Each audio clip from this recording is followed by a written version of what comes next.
তুই কখনো সুখী হতে পারবি না, কারণ তুই যতই সুখী থাকতে চাস তোর কপালে সুখ সইবে না।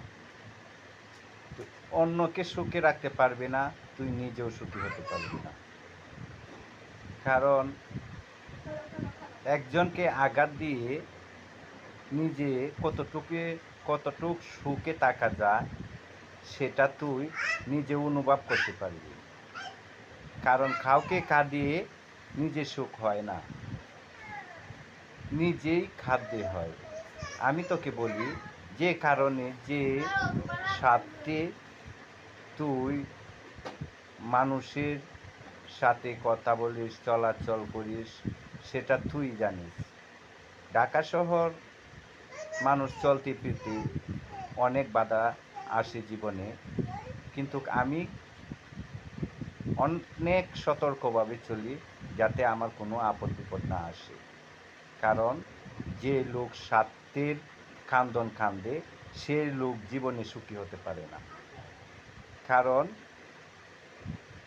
যতই স্বার্থের কান্দন কান্দস না কেন, তোর স্বার্থ কোনো দিন হাসিল হবে না এবং তুই স্বার্থের জয় লাভ করতে পারবি না। কারণ স্বার্থ জয় লাভ করতে হলে একটা মন লাগে, একটা মনে ভালোবাসার মানুষ লাগে। সেই ভালোবাসার মানুষ কিন্তু তোর নাই। কী কারণে তুই নিজের স্বার্থের কারণে অপরকে দোষী বানিয়ে নিজে দোষী থাকতে এই নির্দোষ থাকতে চাস? আসলে অনেক কিছু ক্ষেত্রে বলি, যে কোনো কারণে তুই আমাকে কষ্ট দেস, আমি কষ্ট বুক পেতে মাথা পেতে সই, কিন্তু কার কাছে প্রকাশ করি না। এখন থেকে আমি আর কোনো দুঃখ কষ্ট সহ্য করব না। আমি তোকে আমার কাছ থেকে মুক্তি দিয়ে দেব, সেটাই স্বাভাবিক। আমি সেটাই মনে মনে কল্পনা করি, আমি তোকে কীভাবে আমার মন থেকে ছেড়ে দেব। তুই সেই অপেক্ষায় থাকবি, কিন্তু অপরজনকে জ্ঞান দেওয়ার আগে নিজের জ্ঞান খাটাবি, দেখবি নিজের জ্ঞানে কোনো কাজ হয় কি না।